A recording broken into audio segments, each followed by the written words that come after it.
Fever Dream is the first novel of the Argentinian writer Samanta Schweblin.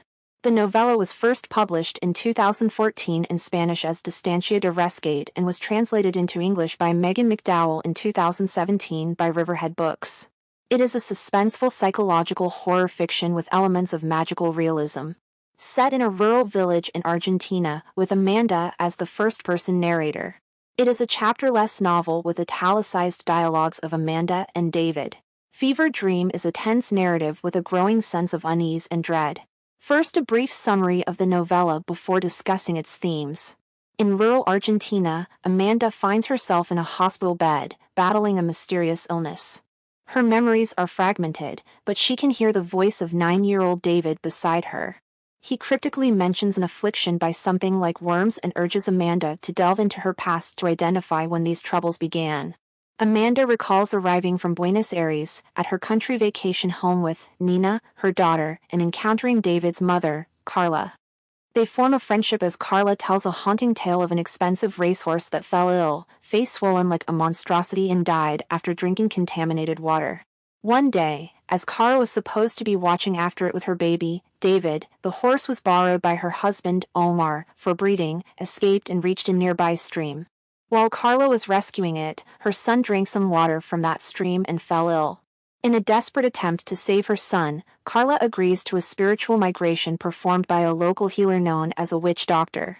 The consequences of the transmigration, where the soul and poison were transferred to another body, were drastic. David is forever changed, exhibiting peculiar behaviors such as uttering the phrase "that is not important" and creating a small graveyard for 28 deceased animals in their backyard, and having white spots on his body.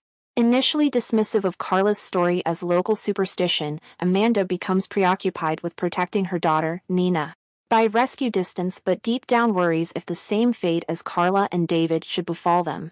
Despite the eerie occurrences in the countryside, like a dog with a missing leg, a girl with an enormous forehead and one leg shorter than the other, Amanda and Nina revel in their initial days, encountering peculiarities like a three-legged dog and a girl with unique physical features at a local store. One evening, Amanda strolls through the landscape, attempting to grasp the concept of the rescue distance to safeguard her daughter, Nina, who is sleeping in the meantime. Upon her return, Carla informs Amanda that David is with Nina inside the house, urging them to unlock the door hastily. Despite David being just a child, Amanda panics, but inside, both children are unharmed, so Amanda lashes out at Carla for needlessly frightening her with superstitious tales. Despite the immediate relief, Amanda remains uneasy, contemplating cutting short their trip, and that night, a nightmare reinforces her decision to leave. As she packs, Amanda decides to bid farewell to Carla, so Nina and she sit outside in the grass, waiting for Carla. At the farm where Carla works, David's voice interrupts, claiming this is the crucial moment they've been waiting for. Dismissing it, Amanda and Nina observe men with gloves unloading drums. Later, Nina complains of wetness, but Amanda insists it's due.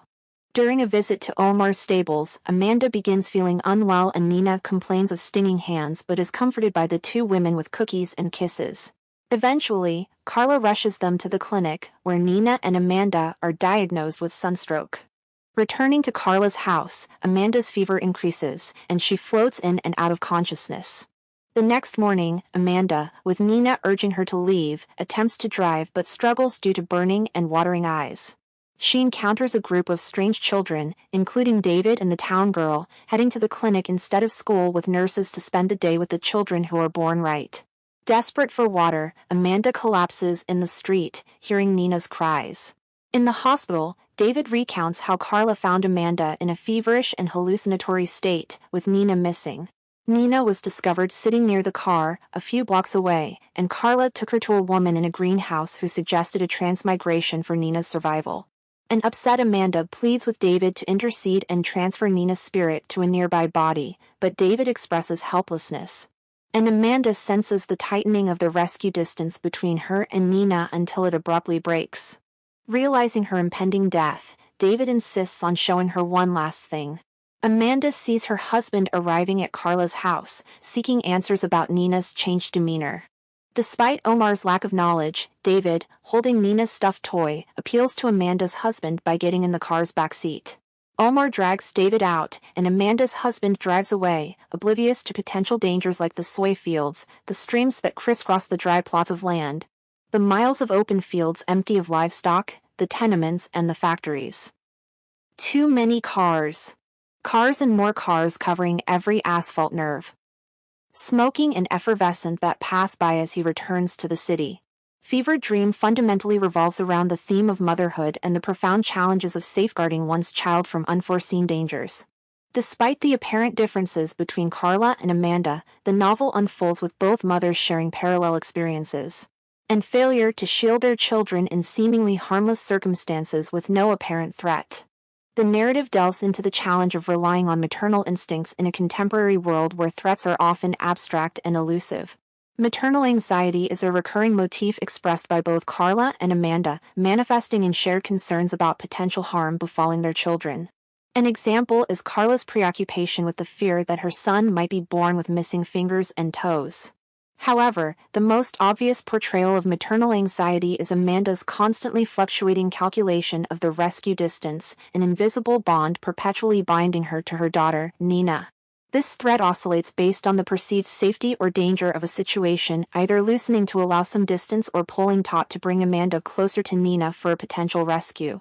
The concept of the rescue distance is a generational inheritance, passed down from Amanda's mother and grandmother, emphasizing the universality of maternal instincts that anticipate that sooner or later something terrible will happen. The origin of the poison affecting David remains ambiguous, initially appearing to emerge from the earth itself. But the barrels of an unnamed substance being unloaded by workers hint at a man-made toxin, indicating a potential connection to something in the water or the fields. Amidst the magical realism coursing through the story, there's a growing sense of ecological horror, underlining the unsettling consequences of unchecked industrial practices. In Fever Dream, Schweblin is inspired by Argentina's agricultural practices, particularly the extensive use of harmful pesticides. The narrative delves into the country's production of genetically engineered crops, designed specifically to be highly resistant to pesticides. But this resistance prompts farmers to compensate by employing excessive amounts of herbicides, aiming to ensure a higher crop yield. While this approach may have short-term benefits for agriculture, it comes at a considerable cost to both the environment and human health.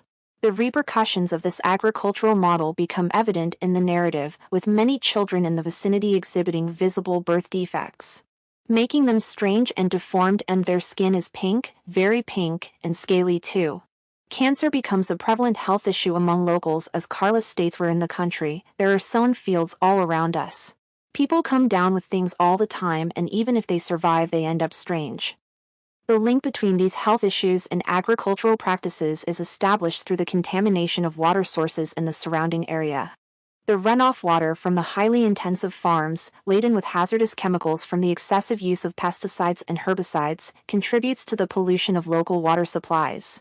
Fever Dream serves as a psychologically horrific tale that critiques the drawbacks of capitalism and highlights a blatant disregard for human life and the environment. The narrative unfolds against the backdrop of a landscape poisoned by agricultural practices, emphasizing the unsettling consequences of prioritizing profit over the well-being of both people and the ecosystem. Schweblin draws attention to the destructive impact of industrial farming on communities, particularly the vulnerable populations, and raises awareness about the urgent need for more sustainable and mindful approaches to agriculture.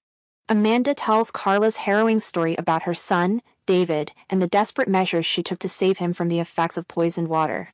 David fell ill after drinking from a stream contaminated with toxins when Carla was rescuing Omar's borrowed racehorse from that very stream. Faced with the possibility of losing her son, Carla sought the help of a witch doctor, who proposed a transmigration ritual. The local healer's solution involved transferring David's spirit to a healthy body, but it came with a significant and eerie caveat. As part of the transmigration process, an unknown spirit would inhabit the sick body, resulting in a transformation that the healer explicitly warned about. He wouldn't be the same anymore. Despite the uncertainty, Carla, desperate to save her son, agreed to the procedure. The new David that Carla brought home after the transmigration is described as a monster. This transformed version of David is unsettling, exhibiting characteristics that diverge drastically from his original self. The unnerving changeling is depicted as emotionally cold and closed off, marked by strange spots on his skin. His manner of speaking becomes unusual since David doesn't call me mom anymore to Carla, adding to the sense of otherworldliness. Perhaps most disturbingly, the transformed David starts burying dead animals in the backyard, creating a macabre cemetery with 28 small graves. This transformation emphasizes the profound and unsettling consequences of the attempted spiritual intervention, as Amanda tells David it must be very sad to be whatever it is you are.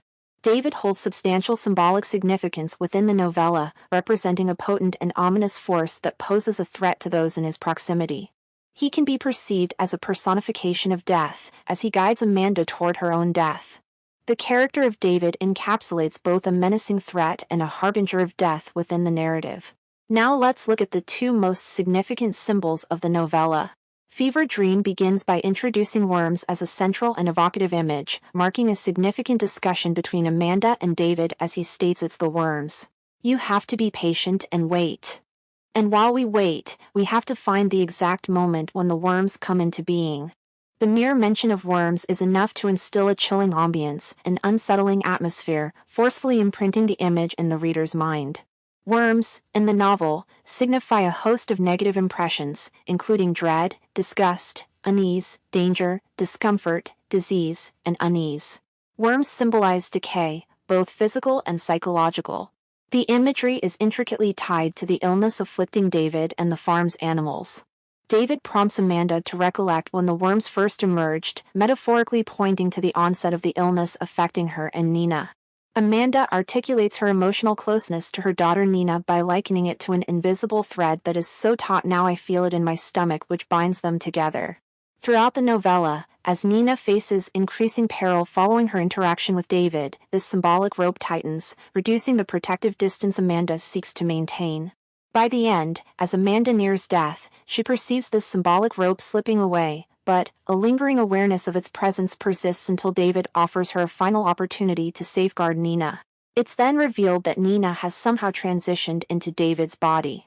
In this way, the metaphorical rope becomes a powerful symbol, representing the unbreakable connection between a mother and her child, emphasizing the unwavering commitment to ensuring the child's well-being even at the most profound personal cost.